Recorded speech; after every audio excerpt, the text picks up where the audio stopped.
Presentation of dialogue on Idaho Public Television is made possible through the generous support of the Laura Moore Cunningham Foundation, committed to fulfilling the Moore family's legacy of building the great state of Idaho. What is driving this sort of locked room mystery? Because this is really one of those seminal mysteries in American history, and you really do get obsessed. This story so gets under your skin. It's really fascinating. Coming up, a conversation with Pulitzer Prize-winning author Stacy Schiff about her latest book, The Witches. That's dialogue next. Stay tuned.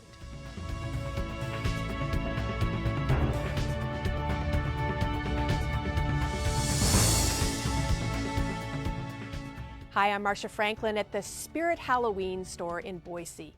Halloween is big business in our country now, but there was a time when it was serious business. Fears of witches and the spirit world caused panic and death. During the Salem Witch Trials of 1692, authorities killed 20 accused witches.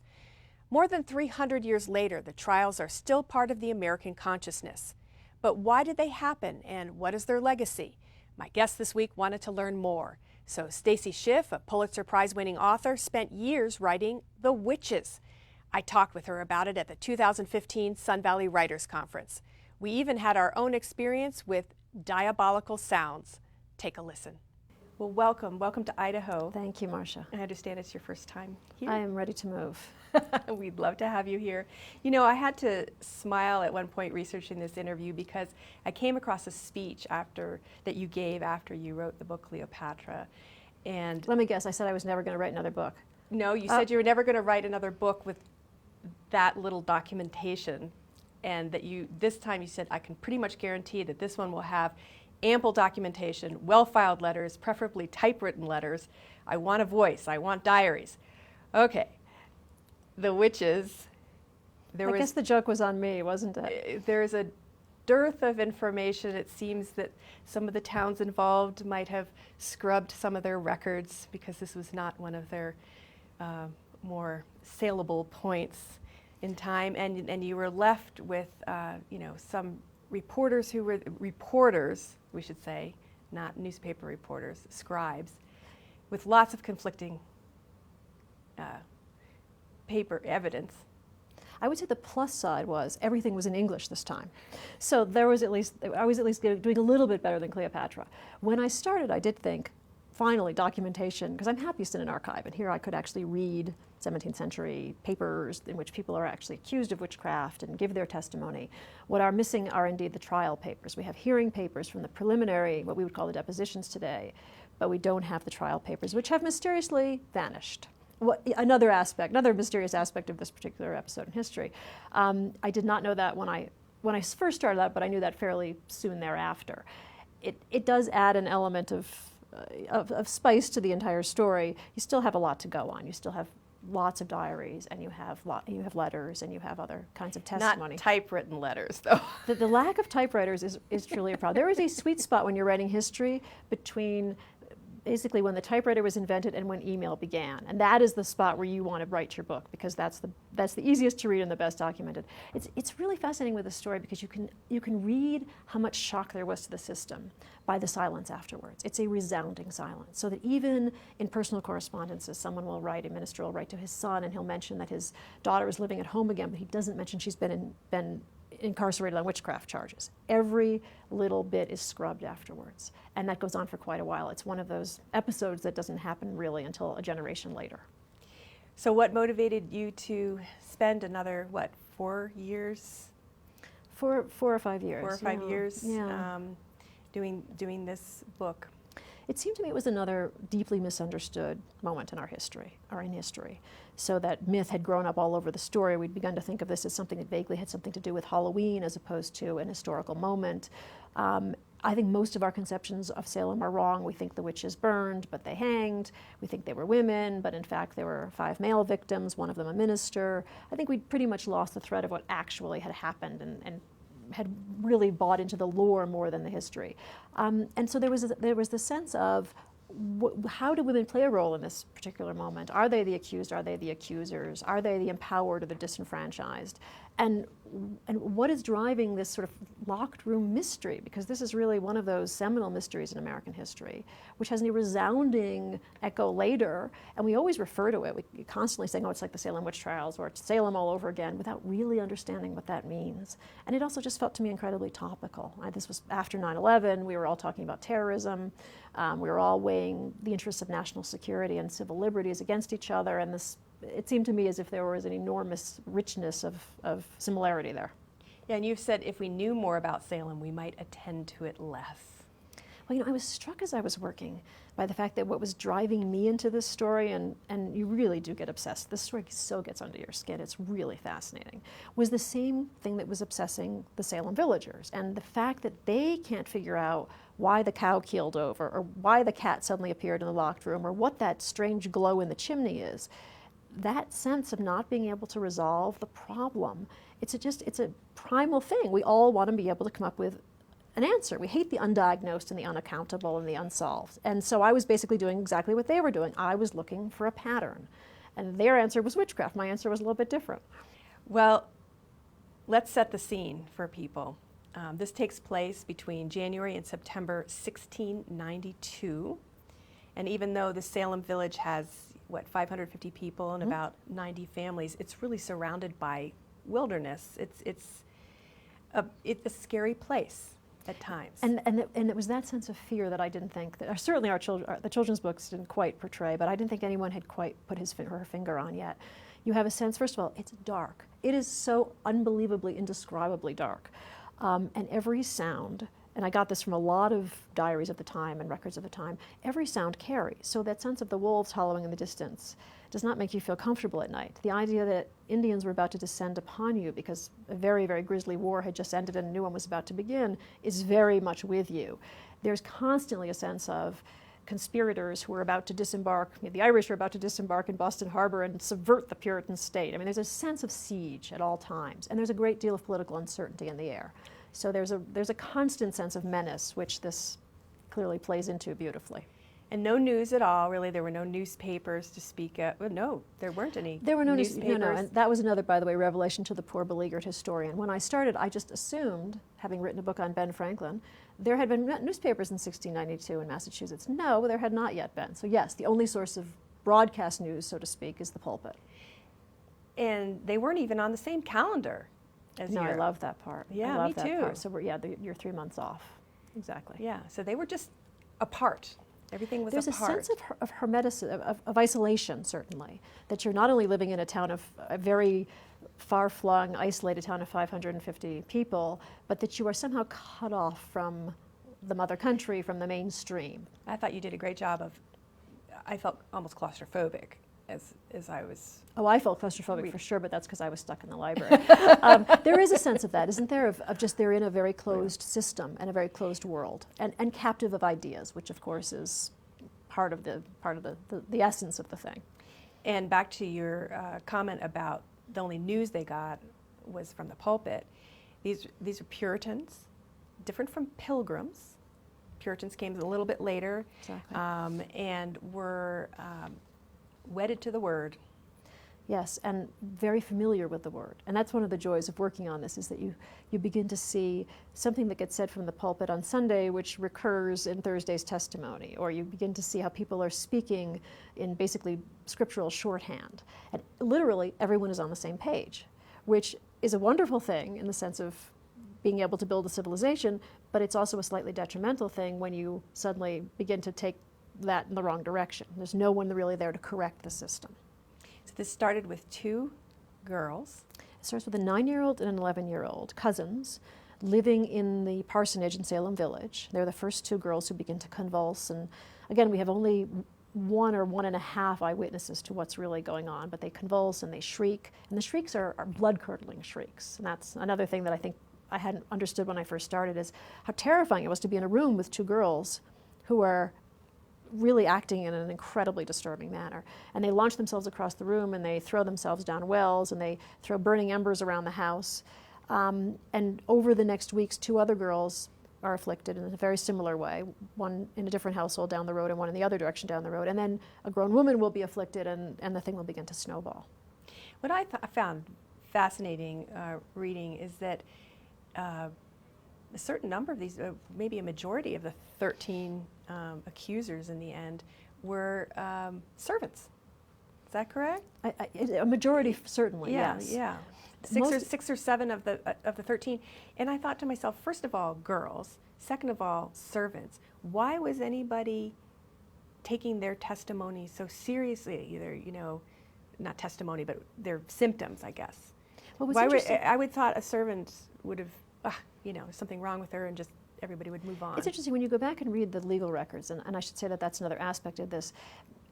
The Puritan loved to take things to court, and the legal records are as exact and thorough as the court records were not. So you could really get a tremendous sense of not only who people were, but of who has some kind of standing in society by what happens in the earlier court records. There's a real sense of parity. I mean, a servant or a slave even will sometimes prevail in court over his master. And there's a real sense of justice, for the most part anyway, of justice actually being delivered. So the servant girl was being taken seriously, I would say, for two reasons. A, the courts are fairly even-handed. And second of all, this is a terrifying thing to witness. And to see these girls in the courtroom crumpling to the floor, you would just assume, first of all, what they were doing seemed unnatural. You could really think of no other explanation for this kind of behavior. And it was like having a corpse in the courtroom. You would think, well, here's Exhibit A, and it's utterly convincing. And she says that this woman is the one who is, pulling her intestines from her body. She must be right. Look at her. How could she otherwise be suffering in this incredibly dramatic manner? It's interesting that they don't have a lot of them don't have fathers, though. That's the other thing that many of them have in common. Eventually, this was huge. I counted 91 characters listed in the front of your book. A total of as many as 185 witches and wizards were named in 25 towns and villages. These girls accused people they hadn't even seen before. It was a massive, massive episode. I think we forget that because it's called the Salem Witch Trials, that the town that's most severely affected is actually Andover, in which almost 1 in 10 members of the community are accused, and the senior minister in Andover finds himself related to, by some counts, 20 or 30 witches. So yes, it spreads very rapidly, and it is fascinating that the girls are naming people of whom they would have heard but whom they've never met. And I assume there, and this is a bit speculative, that rumor is the only way you got news. And they must have heard of, that local bad girl in neighboring Topsfield, or that, slightly aggressive wife-beating husband in, neighboring Wenham, or what they're picking the names that they've been hearing about. The scuttlebutt carries these names their way, and those are the people whom they accuse. And so they're accusing them of causing these physical episodes in themselves. Exactly. And obviously the adults in the community are playing a certain role, because it is the adults who are saying to the girls, first of all, you are bewitched. And second, when someone tells you you're bewitched, your symptoms are very likely to get any better. And also possibly suggesting names. Probably someone's going to say to you, do you think it was so-and-so? Do you think? And there are a couple of moments where you can see that the afflicted girls are being asked, is it so-and-so, is it so-and-so? So there's a certain amount of suggestibility going on. There's a certain amount of collusion here, the extent of which we don't really know, between the parents and the authorities and the afflicted girls. There were 2 whole courts set up. And I'm going to mispronounce this maybe as Oye and Termine, or Oyer. Which is the witchcraft court, exactly. And Terminaire, yeah. Right. It means to see it, to hear and determine. And they are established and terminate. They are there to determine the guilt, because at that point the jails are bulging with accused witches, so something has to be done. So this court of 9 men is established to essentially see what is causing this epidemic and who's the master of it. And of course there is a criminal mastermind at work here behind the whole thing. But it's their job to be able to see, are these valid charges? Is there really a witchcraft epidemic? And it is they who, for reasons which I hope are revealed only at the end of the book, decide to prosecute, which had not happened, and to prosecute on a large scale, which had not happened before. So that will never happen again. So that's also what sets Salem apart. Talk about the criminal mastermind that you just mentioned. It's very hard with writing this book. You have 20 innocent people who go to their deaths, and you want to write about all of them, but you have to pick and choose. And obviously one of them had to be the minister who's accused, because I think we all are unaware of the fact that he's there, and also because he's said to be by the girls someone who's even greater than a wizard. He's a conjurer, so they've elevated him to the supreme rank. And most of the people who will testify that they attended a witch's Sabbath, of which there are I think 50 accounts, will say that this minister, George Burroughs, officiated at the witch's Sabbath. So everyone points to him, and he's a former Salem village minister who had left the village very abruptly and under very contentious circumstances, who clearly must have left with some unfinished business, and he is brought back in everyone's minds as the great afflicting wizard who has orchestrated this entire assault on the community. And yet, isn't he the one that, when he eventually does die, he says the Lord's Prayer? That's the most perfectly. Extraordinary thing. It was understood that if you were truly a witch or a wizard, you could not recite the Lord's Prayer. And what's interesting about the hearing testimonies is many of the accused do try to recite it. They're asked by the justices to recite it. These are in the preliminary hearings, and they can't get through it. So, which tells you something about the stress these people must have been under as they stand before the authorities and try to exonerate themselves. And they can't even say the Lord's Prayer properly, which they all know intimately. And Burroughs hesitates as he is climbing the ladder to his death. He delivers an oration about his innocence, and he adds the Lord's Prayer, at which point the crowd nearly, it's this horrifying moment, the crowd nearly tries to stop the execution, according to one of the two accounts we have, because it seems as if this can't be. How could a wizard have possibly just recited the Lord's Prayer word for word without stumbling? 14 women, 5 men, 2 dogs, and this other man were killed, 1 man crushed. And these were not easy deaths, death by hanging. No, and that was a really hard thing to write. Who wants to write a hanging? But yes, you die by asphyxiation, essentially. And the crushing, I don't know that there's been, is that it's the only one in American history, evidently. It's a sentence which he's the one victim who refuses to enter a plea. You had to plead innocent or guilty.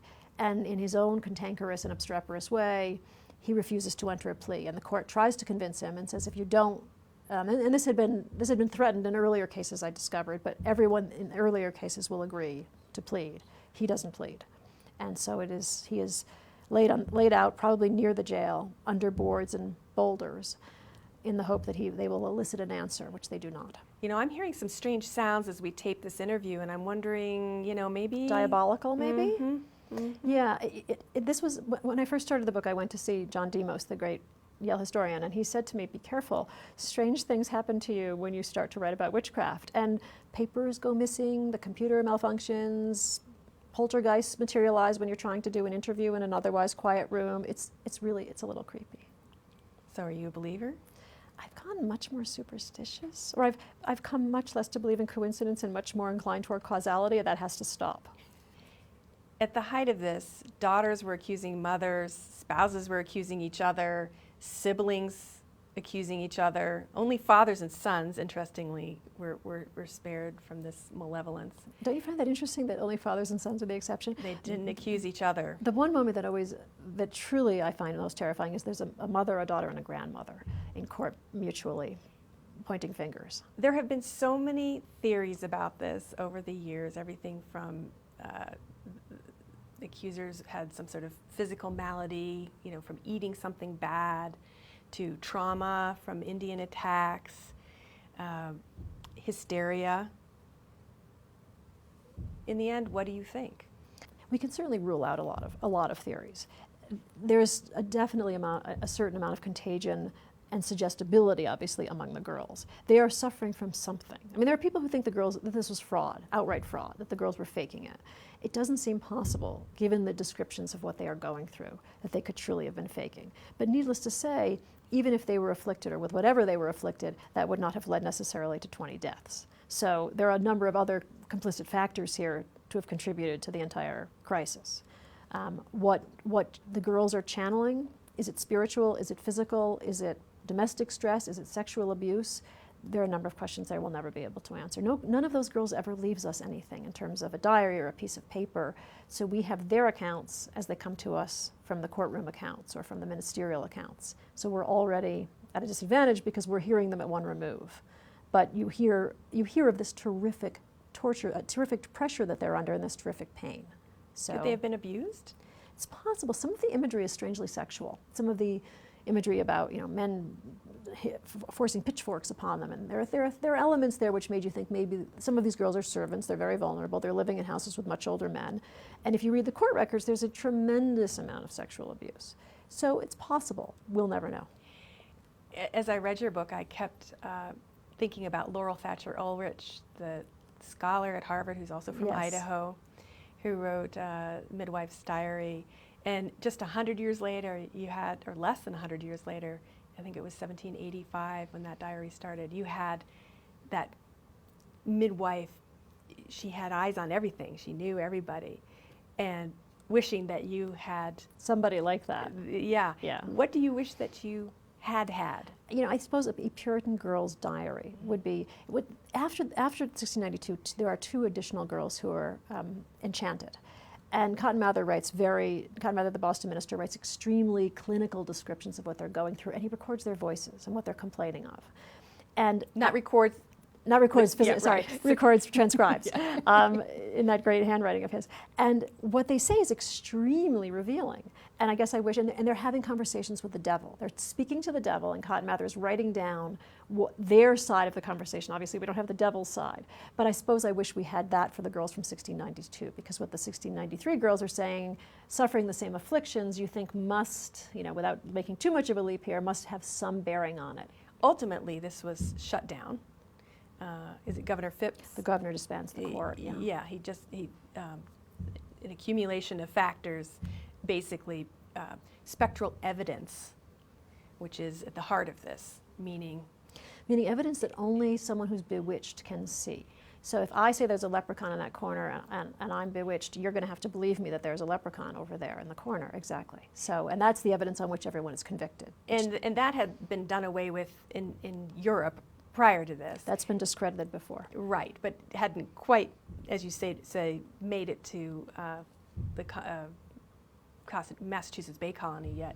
But he was convinced eventually that spectral evidence was not something that the court should rely on.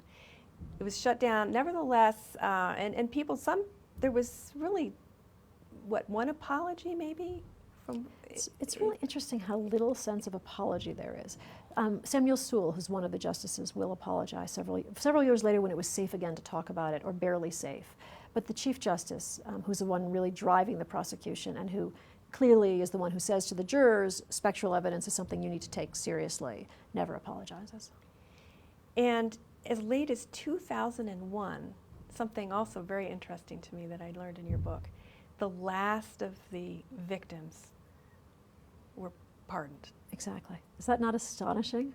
It's truly astonishing. And part of that is it's hard to grapple with things we've done wrong, and it really does take that long. These are women whose families were not able to petition on their behalfs. So in the cases where families petitioned on behalf for pardons, the petitions had been issued much earlier. But these last, I think there are 5 supposed witches who wait until 2001 to have their names cleared, are cleared only in the end because after Massachusetts has discussed this any number of times, they've realized it's better to simply pardon them than it is to conjure with this question yet again. But it's a sense of not wanting to go back to something which is slightly embarrassing. Sad.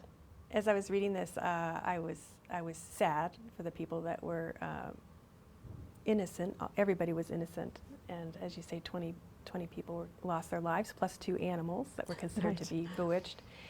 What was it like for you researching this, delving into it, and I mean, you knew reading it that these people were innocent.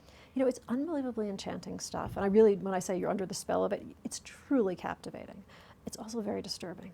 And I do feel as if I lived in a state of high anxiety for about 4.5 years. I mean, partly because you can see the train as it's edging off the rails, and partly because what they're experiencing is such intense anxiety, and it's very contagious. So for a long time, I thought the first line of the book was, this is a book about anxiety, until my husband said, no one will want to read that book. So, but it does. I mean, there is this unbelievable sense of, and I think it's very, very topical. I think we feel some of that today, with terrorism, that there's something slightly amiss, or there's just something lurking outside.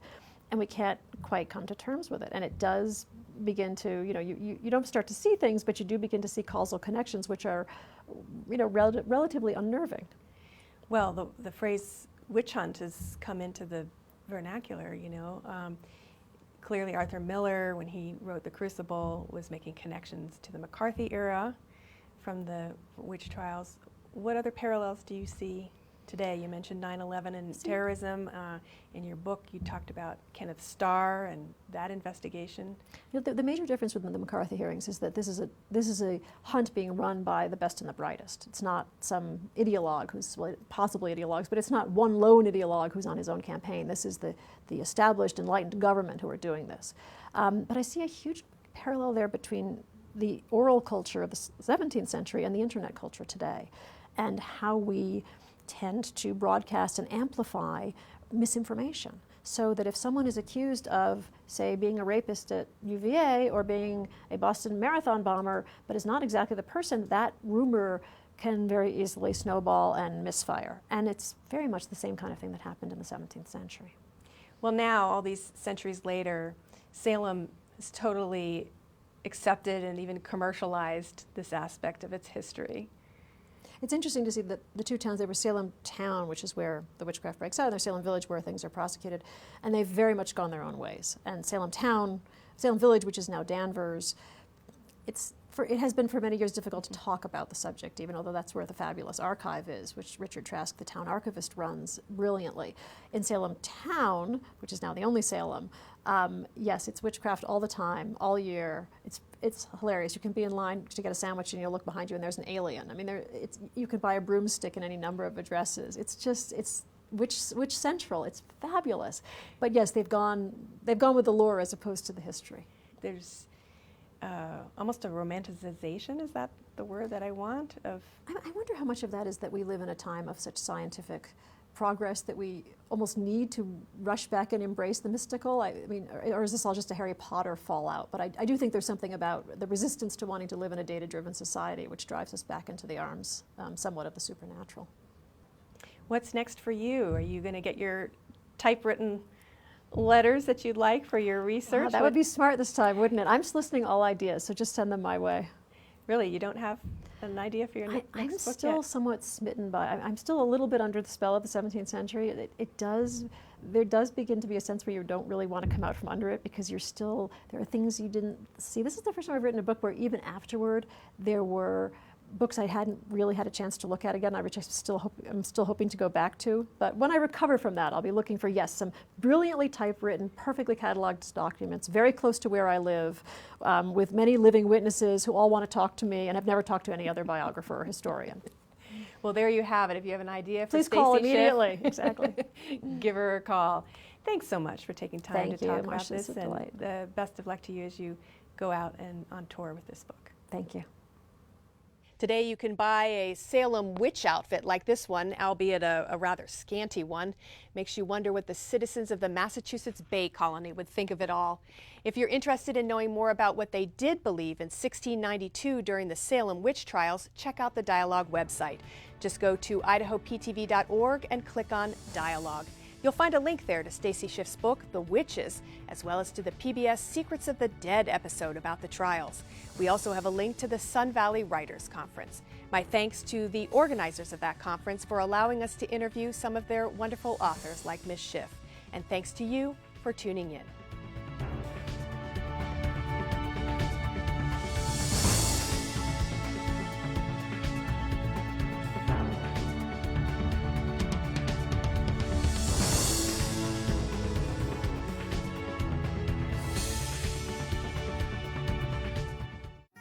Presentation of Dialogue on Idaho Public Television is made possible through the generous support of the Laura Moore Cunningham Foundation, committed to fulfilling the Moore family's legacy of building the great state of Idaho.